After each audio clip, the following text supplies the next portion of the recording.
Chris McCarthy serves up a buffet of both national and South Coast topics from the week that was and the week ahead. Read his latest blogs on WBSM.com. Leave a comment on our Facebook page.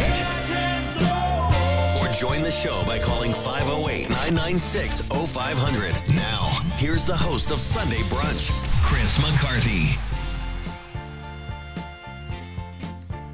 And good afternoon.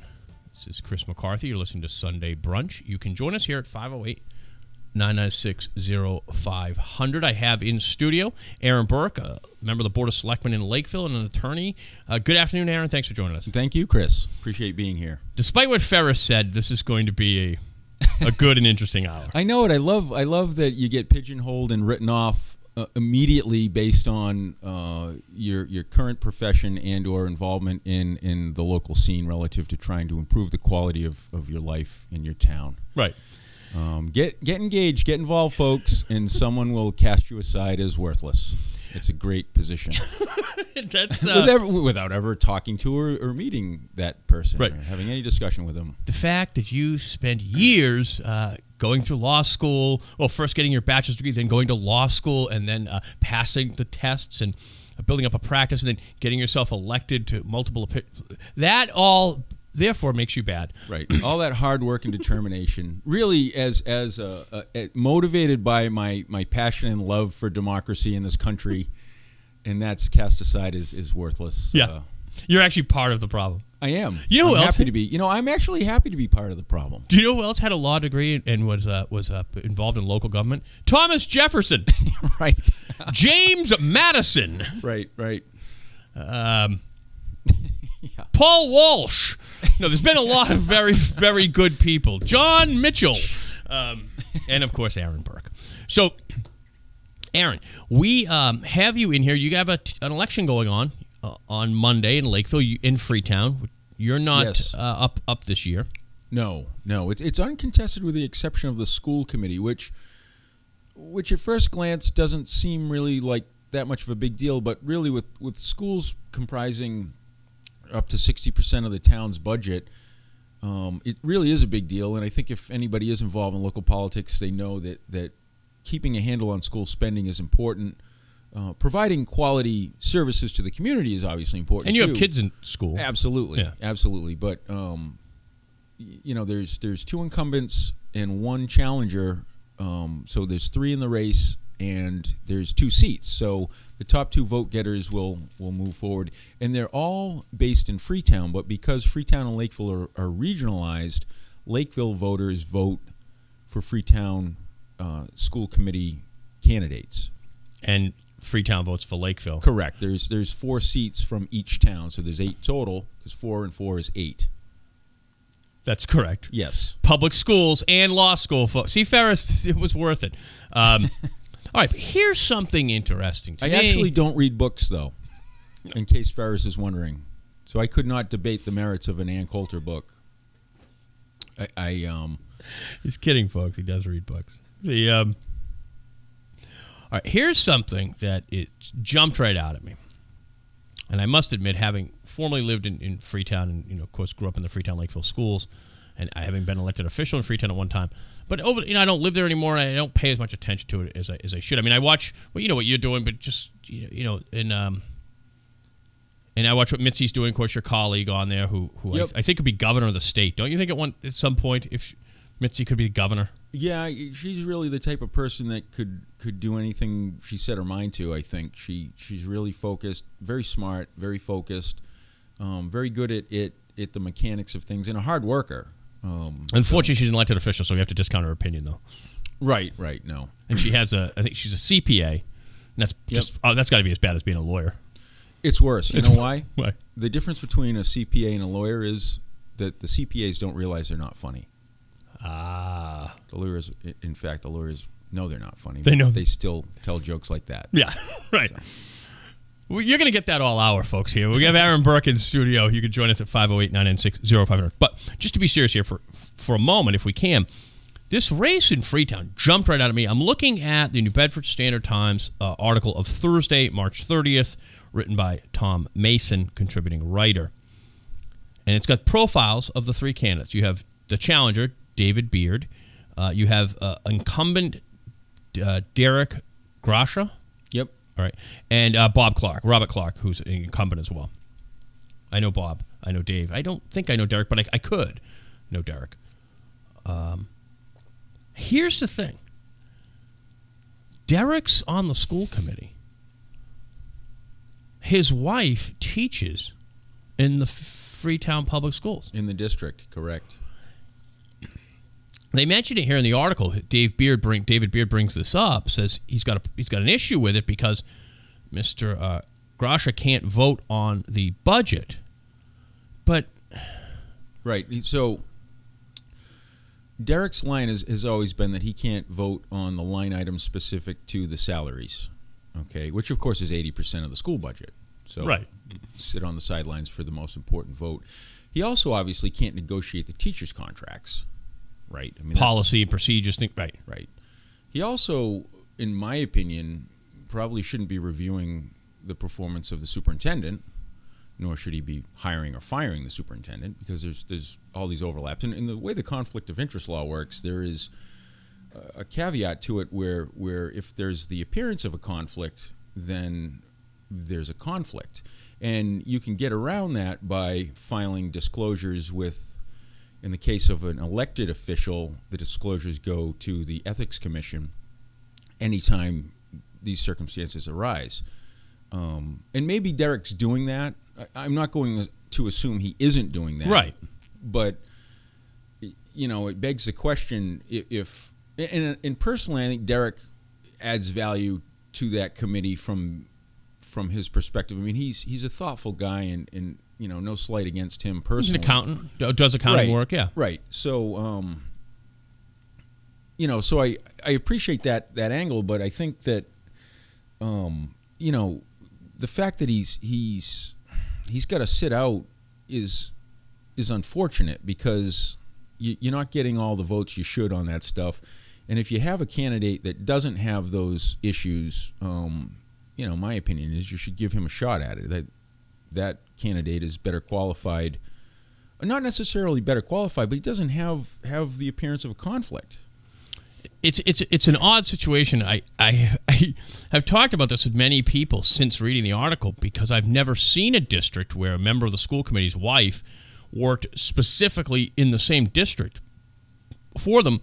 I don't know how the superintendent is able to function, recognizing that the person that oversees them on the school committee is the husband of someone who he or she supervises in the school district as a teacher. And it just seems it seems problematic to me. I agree. And you know, it's funny, I don't know as if Derek has run before. I wish I did a little more research on the details of it, because I don't know. I know he was appointed. He's been appointed a few times, so he's been on the committee, he's been off the committee. And I think with Freetown too, historically, there's been a sort of a revolving door of school committee members, where someone will resign for whatever reason, and then they'll appoint somebody who's been on the committee before. So it's always the same 6 or 8 people that have been on that committee for years. That to me is another reason why I think Dave Beard's kind of exciting, because this is somebody new. There's also a story, or I should say in that story, there's this idea that that the school committee votes as this united front.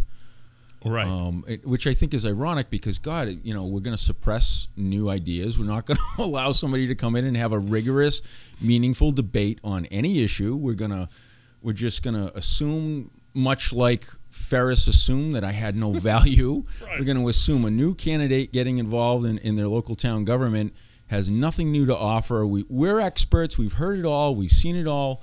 Sorry, but we've already made our minds up. So really the fact that somebody has a conflict and can't vote is irrelevant, because everybody else is going to vote the way I vote anyway. Right. And that's a big problem. I think that statement to me is more of an issue than as much of an issue as the conflict piece, because government or a radio talk show or any interaction between people really needs to have that flow of ideas. It has to have that rigorous debate on things.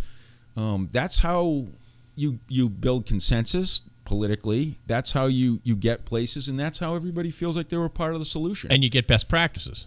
And you get best practices, and you can Right. codify policy, and you can but to just say that, look, we're all on the same page, and we don't want, it's a closed group. I'm sorry, you shouldn't even run, because even though I can't vote on what is 80% of our budget, I don't know how crazy that is. I don't want to overplay it.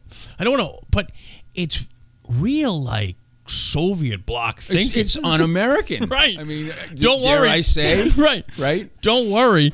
It doesn't matter what your individual opinion is, because we're all gonna we vote. We hang together no matter what. As a policy, listen. As a policy. So what do they do? As a policy, the board usually presents a unified front. That's a policy. Right. As a policy. So you guys have made a policy that you don't debate anything. Right. That you do. So what's the unified front? You support your administration in every way, shape, or form.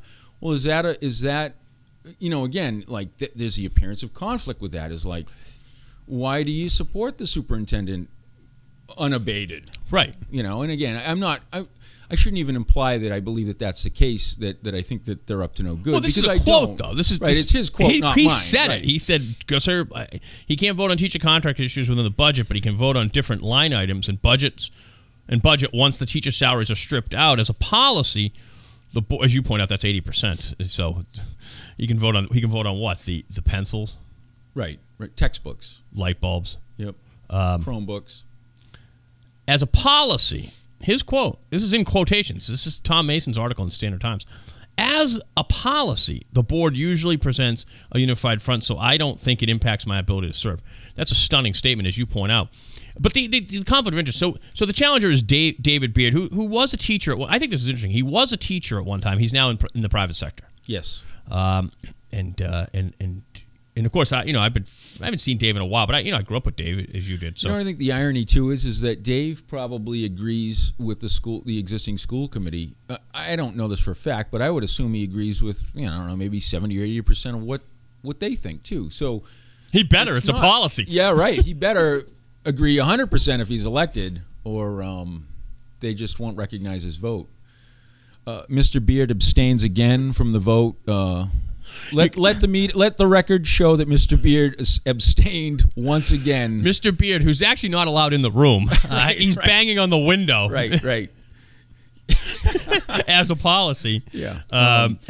But so what's too bad about that too is that as a policy, they tend to do this united front. That's really speaks to the very poor relationship that the towns have with the school committee. In terms of talking about anything. So to me, local politics is about relationships, and it's about talking to people about their issues. So the school committee will take a position, they'll vote it, it'll be unrealistic. We'll try to meet with them to have a conversation about it. Right. They won't really engage us, they won't talk, or they might a little bit, but they have their sound points, their talking points. But I never hear from anybody outside of a meeting. The chairman of the school committee doesn't call me up, or I know the people on the school committee. Sure. I'm friendly with them. I see them around town. They never engage me to have a discussion about what their position is, and that's always I think a mistake, because they want something from the town, right? But yet their approach is to put forward this united front and try to bully the town into capitulating. They've got hostages. They've got kids. Right. And they do it for the children. Right. Which I'm not going to question the sincerity of that. If they believe believe it, then they think it's sincere, then it's sincere to them. Just a great political position to have, though. It's a bad, but their tactics are always the same. And I think getting new people on that committee, especially people that maybe I disagree with Dave Beard politically. Maybe he gets on that committee and has a similar viewpoint. I don't think he will, but maybe he does.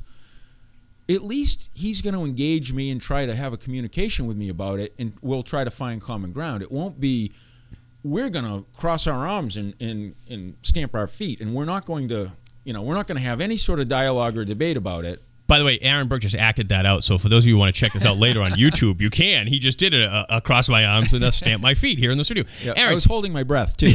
This is not unique to your community, though. What did the governor say to you one time when you met with Charlie Baker?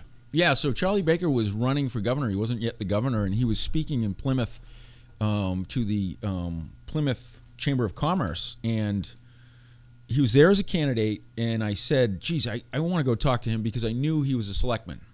Right. And, Swampscott, I think. Right? Yeah, so after the fact, he was out doing an interview for a magazine or a newspaper or something, and I said, geez, Mr. Baker, I'd love to just chat with you a little bit and introduce myself. And I was actually there with Mitzi Hollenbeck, selectman in my town, and he said, we introduced ourselves, and he said, let me guess, you're fighting with the schools. right. And so it's I think it's an issue that is systemic within the framework of how the government's set up. I mean, that local control illusion. We have Aaron Burke here in the studio from Lakeville. He's a Lakeville member, Board of the Selectmen. We'll take a quick break. You can join us at 508-996-0500. We'll take a quick break, pay some bills, stick around. 1420. Well, this is Sunday Brunch, and it's no longer a reason to take it easy on the mimosas. It's afternoon time. I'm waiting for the mimosa. I was promised a mimosa. That's why I came. When Jack Spillane came in the second time, the first time he came in, he realized there was nothing here. The second time he came, he brought coffee and muffins and things because he said, there is no brunch there. It's fake. Right. It's a misnomer. Yeah, it's how I lure people in. It's how they got me here. I was under the impression I would be getting a brunch every time I showed up, but no. I got water. You got a water. Yep. Yeah. I got a 6-ounce cup of water. Yeah. It's been gone for 20 minutes, but I don't know where to go fill it up during the break. And that's the most attention you're going to get. Nobody cares. I brought you one cup of water. I'm not. You know, say you make someone to come to your house. You go, I'll make you the first drink. After that, you can get up and make your own. Right? Yeah. So, nobody cares. No. Aaron, speaking of intoxication, marijuana. New Bedford has become the first community now to get a medical marijuana dispensary south of Brockton. The closest one to here is Brockton, and as I have said, that's an undue hardship to make anyone drive to Brockton to get their medical marijuana. So New Bedford on Hathaway Road has made a deal with the city. This dispensary made a deal with the city. Yep. And now they've finally gotten their license from the state to begin to do medical marijuana. They're going to reconstruct this facility and build it up, so it's not open yet. But you've been dealing with... It's just a dispensary. It's not a grow operation? No, it's just a dispensary. Okay, so they're probably getting, what, 3% gross on the sales? That the city. Seems to be, yeah. That seems to be the typical agreement that is reached. Yeah. You're doing that. You guys are dealing with this in Lakeville, though, so you can probably enlighten us a little bit here on how the state's handling this and what's going on. Yeah, well, we've met with a few different groups, and we actually signed a letter of non-opposition for a grow facility and a dispensary in Lakeville. And I haven't gotten an update on what is going on with that in terms of whether that's moving forward or not. But we'll probably be meeting with another group to have that same conversation. We did meet with a group early on. I think I've talked to you about it before that were like completely inept. I don't want to make the assumption that all marijuana business people use drugs, but I got that impression with that meeting. Just because you can pour a drink doesn't mean you can own a bar. Just because you can smoke a joint doesn't mean you should own a medical marijuana dispensary. Right. So there are varying degrees of characters involved in this. Yeah. Well, of course. I mean, it's what I think is kind of exciting about it. Regardless of what you think about the use of marijuana, I think it's exciting because it is bringing about all of this, what I would call it's a new market. So everybody's jumping into it. There's excitement about it. There's a buzz about it, quite literally. Where's William F. Buckley? He loved weed. William F. Buckley always claimed he smoked marijuana, but only in his boat. Right. In international waters. Like 5 miles off the coast. So he wasn't violating law. Yeah, right. Yeah. Where did he get the pot? How did he get the pot? What, did he find it floating in the ocean? Anyway, Buckley's dead. Yeah, well, yeah. But he's not forgotten. He lives on here on Sunday Brunch. So I don't even remember what I was talking about. Weed. Oh, that's right. So who's holding? So marijuana is coming to. That's a drug term of which I'm not familiar with. So marijuana, medical marijuana is seen as the necessity of a community that you should, it should be available to people. Most people agree on that. There is as you point, I said a loophole. You quickly corrected me in an email that it's not a loophole. It's how the law is written. But doing my research on this, I was rereading the ballot initiative, and it occurs to me, and you concur, that if you have a medical marijuana facility, once the state law is enacted, the ballot initiative for recreational marijuana, that is also eligible and cannot be prohibited by the local municipality from selling recreational marijuana, correct? Correct. From a zoning perspective, if you're in there selling medical and you get the license from the state to sell recreational, you can do it, and there's nothing the town can do about it. They can't prohibit that. They can reasonably put reasonable restrictions on it, hours of operation, number of parking, all that kind of stuff, but they can't have a blanket prohibition. So if you have a medical facility going, wherever the medical facility goes, just assume, for the sake of planning, that it's going to be a recreational facility. So this facility on Hathaway Road, by yesteryear Cyclery and where the old Cinema 140 used to be. Oh, a lot of joints are probably smoked in that parking lot. Yeah. Particularly on 3D night. Yeah. I would think if they had a 3D movie, there were a lot of people smoking pot. But that will likely, more than likely, also be a recreational marijuana dispensary. Yes, and the other piece to that is, why wouldn't it be? I mean, if you're going to invest in the infrastructure in a business to put a medical one in, the money's not in the medical side. The money's in recreational. I mean, that's where arguably the bigger market is. If, I think when we've met with folks, they always are careful to say, we're just here for medical. Medical is all we're legally allowed to do. We don't know where this is going to land. But, of course, when you read the law, you're like, well, we all know where this is going to land. You get your foot in with the medical, and then maybe that's a third of your business. And again, I have no understanding of what the true market is, and nobody does. And that's what's kind of exciting about it, is nobody knows what this is going to do. Right. I mean, there's some people that you talk to that say, well, the market really isn't going to be much of anything because people can grow their own and you can give it away, and what's the incentive for people to go out and buy it if it's readily available? And that there may be some truth to that that undercuts the legitimacy or the size of the market. But then on the other hand, how many people grow their own tomatoes or vegetables or brew their own beer? Right. I mean, you can grow vegetables. Some people have a vegetable garden, right? Certainly. And you know who they are because they're trying to give you squash and zucchini for like 2 months. They have bags and bags of this stuff, and you're like, if you don't eat it all, why do you grow this much? Like, why don't you just grow how much you want to eat instead of growing 6,000 zucchini, and you might eat 10 or 20, right? Or tomatoes. It's like people grow tomatoes. They're like, you want some tomatoes? I'm like, I don't even like them. Not since yesterday. Yeah, I don't even like them. Not since I last talked to you. Right. Oh, or they'll just give you a paper bag with your name on it, right? Oh, there's something for you. Oh, let me guess, tomatoes. Oh, thanks. Yeah. So I don't envision marijuana. Do you envision the days when people give you a paper bag with your name on it? Actually, you can do that as long as it's only an ounce. Exactly. So you can give away weed. So, like you go over the guy's house that grows the weed, and oh, by the way, there's some train wreck there for you. I put it in a little baggie What's for you. What's train wreck? I wouldn't know. Oh. Purple haze. Purple Kush. There's some purple Kush. Gold. There's some Acapulco Gold in a tiny bag there for you under an ounce. Panama Red. And you're like, enough already. Every time I come over here, you try to give me this homegrown stuff. Right. I can just go down to the store and buy it.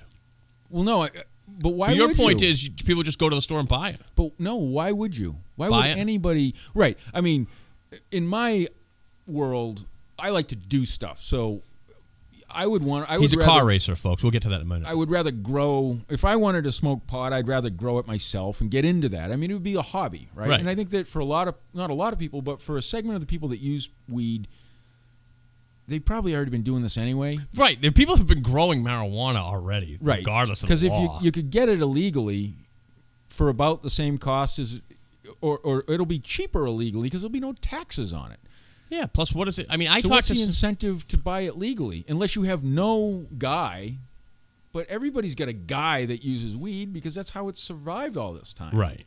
If you couldn't find marijuana, right? Well, then you're too dumb to be smoking pot, right? Right. So what's the incentive for the guys that grew it illegally all those years to go legit?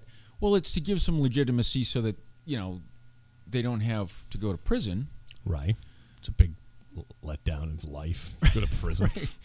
But I don't know. I think that, and again, who knows? Like this is all assumption. I have no idea. I mean, I'm not going to assume I'm an expert on this. But prior to being an attorney, a low-life, worthless attorney and politician who has no good ideas and no value to society, and according to Ferris, according to more than just Ferris. Let's be honest. He is a representative of a segment of the community. Sure. Feels that you low life. That's fine. Everybody's entitled to their opinions. But my point is that prior to that, I was a marketing manager for a company, so I understand how markets work, and I understand how you do market research and determine the size of a market and whether you can market share and all that stuff. Nobody knows with this, but what's great about it is that everybody's jumping in, and I think that within a few years, I mean, there is this whole weird culture shift on it too. Big time. It's like, the police trying to enforce what was illegal, right? And now it's like somebody's smoking a joint. And the state Supreme Court said you can't even search someone's car if you smell burnt marijuana in the car because it's not illegal. Search them. Right? Because that was a Supreme Judicial Court case, sure, where they were pulled over in a vehicle, car was shut off, two guys smoking a joint, cops pull them out, search, and lo and behold, they do find obviously a gun, narcotics, and I forget what they find, but like a bunch of illegal stuff, and that got thrown out because it was an illegal search because marijuana it's not illegal at the time. It was civil at the time. Correct. It had been decriminalized. Right. So what we're saying here is that, and this I think is very, very stunning, is that the facility in Brockton. Now, the legislature is still looking at this law. They pushed back the implementation law of the ballot for recreational marijuana. Right. But had it proceeded forward, and if it proceeds forward as it is now and isn't changed by the legislature, if you have a medical marijuana facility, you are, first of all, in line for recreational marijuana permits by the state. Yes. Second of all, as the law is constructed, a local municipality cannot ban you from selling illegal recreational marijuana if you have a medical marijuana facility. Assuming you get the state permit to do the recreational. Right. Yep. So if this, and there's no reason to assume they wouldn't get the state permit given the way the law is written. Right. That medical marijuana facilities have the right. Don't forget, too, like, for every one inept group of stoners that get together and say, wow, this is our shot at the big time. Right. And they come in and they're inept. There's 9 that are, the people we've met with are, the guy, one of the managers of this company was a fund manager. And this is like a Wall Street guy. So there's like serious business people, of course, getting into this. Yeah, because it's as you point out, it's a brand new market. And there's huge money in it. Potentially. Oh, we know there's huge money in There'll be marijuana. Huge money in it for someone. But it's like anything. It's like, every time you turn around, there's a new brewery that opens up. They're not all going to survive. Right. There'll be a consolidation. There's already been failures, a lot of failures of breweries. The beer's excellent, but you get to a point of market saturation. We're in the golden age of American brewing. Honestly, you go anywhere. It's quite a declaration, Aaron Burke. It is. I mean, and what's funny is the rest of the world is trying to copy what we're doing in terms of beer, because what you used to find is in Europe, every city had their own brewery, Okay. more or less. So you had these regional breweries. But they were all pretty similar, and they Okay. all kind of brewed their own similar styles. But in the United States, I mean, the variety is incredible, and in America is really the innovator in terms of what that beverage has become. But it's very expensive to do all this, and there's only so many people that want to drink a double IPA that, you know, an IPA is not a good example. An imperial stout that's sat in a rum barrel, for example. Right, or a tequila barrel. Okay. Or maybe it was I like Coors. Maybe it was a Saison. It's the only beer that's ever had a movie made about sat in a Chardonnay cask. Smoking the Bandit. Sure, right. Yeah, no, it was Coors, right. Coors is the main reason. Without Coors, you wouldn't have Without Smoking Jerry the Bandit. Reed, you wouldn't have had Smoking Without the Bandit. Coors beer, folks, there would have been no Smoking the Bandit. Jerry Reed made that film. Of course, there also would have been no Smoking the Bandit 3. Why So did it's they- a mixed bag, really. It's really a mixed Why bag. did they cast Sally Field in that film? Because That was the low point, I think, of the film. And It's why Heather wasn't Locklear. and like you said, why wasn't it Farrah Fawcett? right, Farrah Fawcett was busy. She Yeah. was busy, probably. All right, but on this marijuana thing, so folks have to understand that as this thing moves forward, first of all, we're kind of in uncharted ground. Aaron, you're an attorney. You're capable of a worthless, low-life attorney. You're capable of reading law. Hang on, wait. I want to go chase that ambulance that just drove by. There was an ambulance going Oh, by, please. folks, and Aaron's going to go chase after them and explain to the person why their toe injury is life-threatening and deserves a lot of money. But there are implications for local officials. There could be, sure. You Potentially. are conspiring to break federal drug laws. Yes. Honestly. Right. And I mentioned that to a city councilor in here, and he thought I was joking. No. Well, think it through. And I've had this conversation with you before, and this is what's kind of mind-boggling. So as Lakeville is kind of funny. I mean, we had one person ask whether we were going to bring forward an idea, a referendum or something to town meeting to ban marijuana in Lakeville, and we said absolutely not. The voters spoke. It's legal. The ship has sailed. We really see it as a potential revenue source, much like Freetown does. I mean, they're in bed with a developer that's putting a 200,000 square foot to start facility, and then it could, depending on how the recreational goes, go up to 1 million square feet. It's enormous. Their deal is $1 a square foot per year. Wow. So why wouldn't you do it? Well, okay, fine. You can get into why you. It's almost wouldn't worth do it. encouraging the kids to start smoking it if Somebody's that got kind to. of tax. No, with that kind no, of no. tax. We don't no, want the kids. obviously, I know. We're joking. Over 18. No, 21. I think. 21. Is it 21? I think it's 21. Matt Costa. know. He doesn't know. I don't remember He doesn't being. care. I don't remember being 18 or 21 at this point in my life. It's all. I don't remember it it's either. So far ago, so long ago. So I remember being 18 because I was probably in Jimmy Connor's at the time. But or the garden. with a garden, yeah. But what you're saying is that there's a ton of money in this thing, but you are conspiring to break federal drug law. Oh, right. So, what if a not so appreciative municipality decides that in that overview, that zoning overview, they're going to put some reasonable. They're going to mitigate the potential impact to the community by putting some reasonable steps in place to help do that. And one of them is that if the traffic count gets to be a certain size, for example, that maybe the marijuana dispensary has to hire a police officer to work a detail Right. when it's busy on, I don't know, whenever, Super Bowl Sunday, when everybody's trying to get their brownies, for medical reasons, of course, Naturally. or recreational, because that's where it's going. So that police officer is working the detail, and the federal government decides to raid the facility and shut it down. Mm-hmm. Then you have a police officer who's involved With a gun. With a gun. Violating federal drug laws. That's a mandatory minimum sentence, as far as I'm concerned. Oh, right? no, as far as the federal not government's that I'm concerned. I'm not concerned about The that. federal government, yeah, if you have a firearm in the commission right. of a federal drug crime, you're going to prison. Right. So the police officer who's there, upholding the state law, of which that's his purview, Right. now has a federal problem. Now, what about me when I sign an agreement with said marijuana dispensary Right. for the sake of my town to get that revenue I spoke of? that's conspiracy to violate drug laws. It's in plain black and white on a contract. Right. Exhibit A, Your Honor. Right. Right. Yeah, that's scary.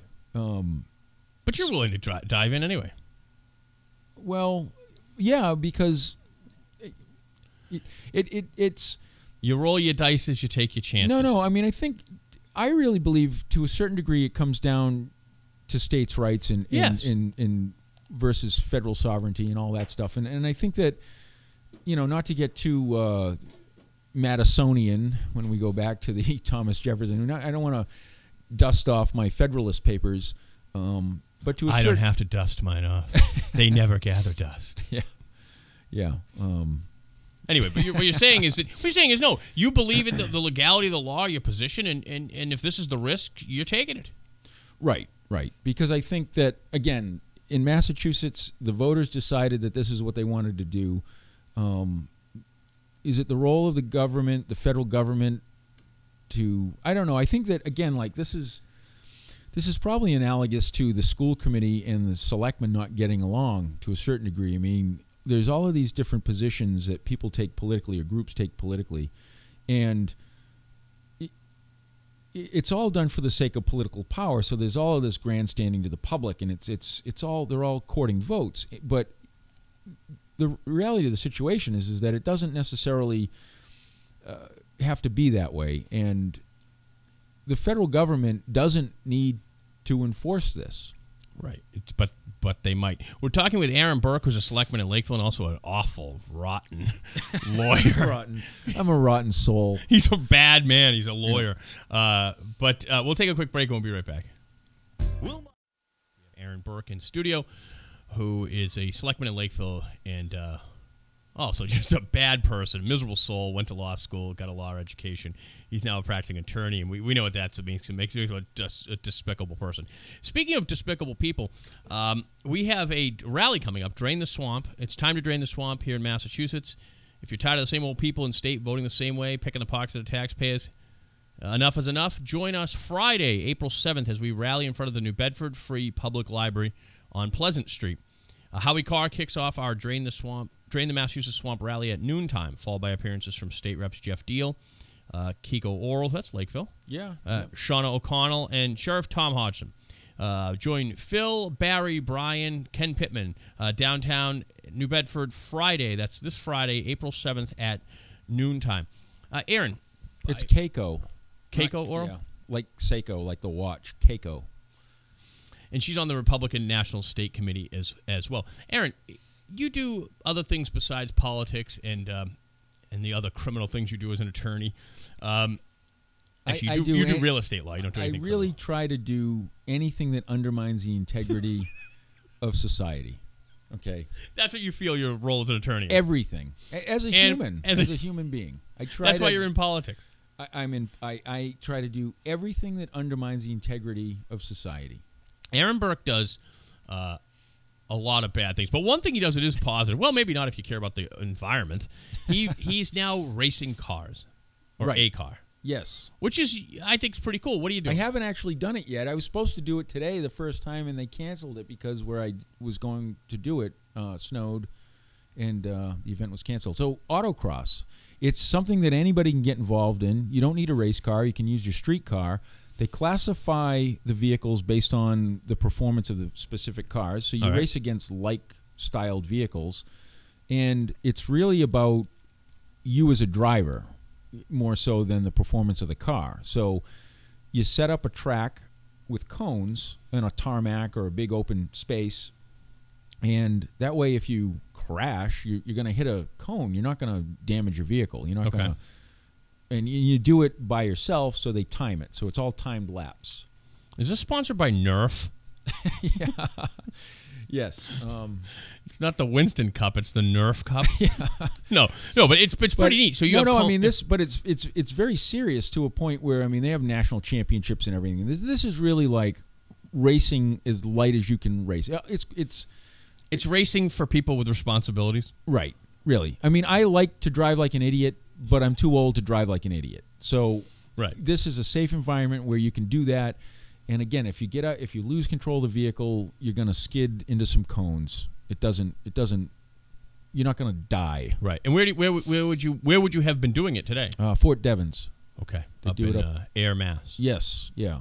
There's a car club that does this. There's a few of them around. Do they let the federal prisoners come out and watch? They actually set up the cones and time the event. Really? Some of them. No, of course not. It's not inmate. It's not inmate. After labor. I do it, I'm going to try to break some of the prisoners in an effort to deride society, to try to. Because as a politician and a lawyer, you are a despicable human being. I'm trying to do my best to undermine the integrity of the entire society. So breaking a prisoner out of federal prison, it's a good start. Right. So I'm how up did you for get that. into this racing thing? What? It's funny. Other than sheer boredom in midlife. Really, midlife crisis. I bought a midlife crisis car. I've been driving. Not to be confused with your BMW. Right. No, that's the respectable attorney car. Okay. That's when you become an attorney, they give you a BMW so that you can be Uphold the image. hated even more by people that want to criticize you that will never drive a BMW. Right. Because anybody that criticizes lawyers never works hard in their life. I guess I could criticize back. You're taking. I'm taking an absurd assumption. Right. Yeah, based on that's thereby as absurd as their assumption. Right. Right. But so what kind of car do you have for racing? It's a MX-5 Mazda Miata. It's but you can race any car. I mean, you could race a 1972 Pinto. Yes, really. Honestly, you can race any car because they will look at the performance and they'll put it in a category, and you get. So if you show up with a Z06 Vet that has 450 horsepower and you know how to drive it and it's got special tires and all that stuff, you're going to go around that course a lot faster than a Miata or even a Pinto. But they'll offset. There's a factor that they'll multiply the time by so that everybody's competitive, kind of like a handicap for golf. Okay. Oh, all right. So everything's handicapped. So you could show up in a 97 Ford Ranger, right? And you could race that. I don't know why you'd want to, but don't you have a 97 Ford Ranger? I do. Yeah. I considered running that, but I didn't. But pride got the better of you, and right.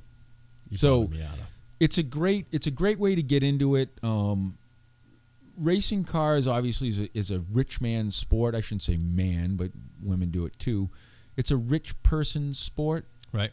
So this is a way to do it without the cost. So this is non-rich man racing. This is poor man's racing. Yes.